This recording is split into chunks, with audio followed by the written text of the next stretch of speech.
Hey there. Imagine you're cooking in a beautiful garden with fresh herbs and vegetables around you.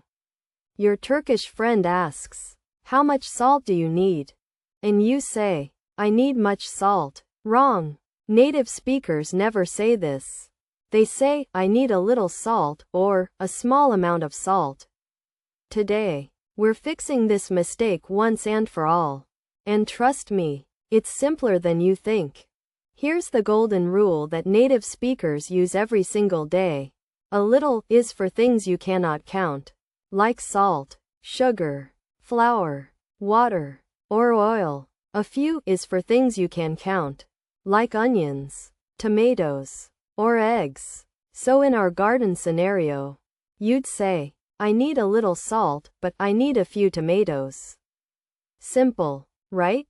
But wait, there's a subtle difference. A little means a small amount that's okay or acceptable. A few also means a small number. But it feels more specific. Let me show you real examples from actual cooking. Now, imagine your friend brings fresh vegetables to your garden cooking party. You look at the pile and think, "Wow, there's a lot here." That's when you use plenty of. Plenty of means there's more than enough. And it works for both countable and uncountable nouns. You can say, "There's plenty of water," or "There are plenty of vegetables."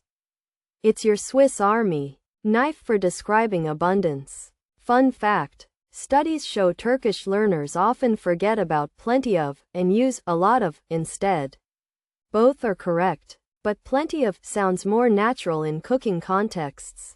Notice how confident chefs use plenty of. Like, add plenty of garlic. It just sounds more professional. Ready to sound even more advanced? Here come two quantifiers that native speakers use, especially in formal or professional cooking contexts. A large amount of is pretty formal and usually used for uncountable nouns. You'd say, "We used a large amount of olive oil in a cooking blog or food magazine." It emphasizes the quantity. Several is interesting because it only works with countable nouns. And it means more than two but not very many. Usually between 3 and 7.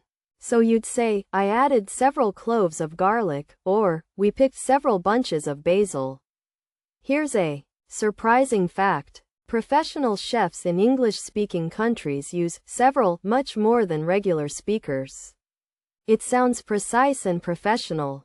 Let's put it all together with a real cooking scenario you might face on your LGS exam or in actual conversations.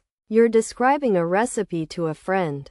You'd say, "You need a little salt, a few onions, plenty of garlic, a large amount of tomato sauce, and several fresh herbs." See how natural that sounds? Each quantifier has its perfect place. Here's your memory trick. Think of the food items on this garden table.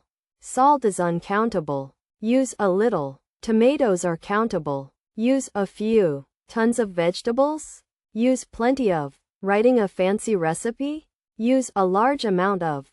Multiple items like herbs? Use several. The best learners I've seen don't memorize rules. They memorize these patterns instead. Here's your challenge before you go. Look at the vegetables on your kitchen table right now. Or imagine them if you're watching on your phone. Describe what you see using all 5 quantifiers correctly.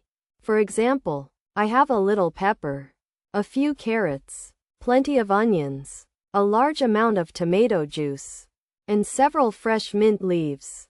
Post it in the comments, and I'll give you feedback. Native speakers do this naturally all the time. The more you practice, the more automatic it becomes. And here's the secret. The next time you're ordering food at a restaurant or watching a cooking show in English, you'll hear these words constantly. Your brain will finally understand them because you've seen them in context. That's how real learning happens. Don't forget to like, subscribe, and turn on notifications so you don't miss our next cooking English lesson.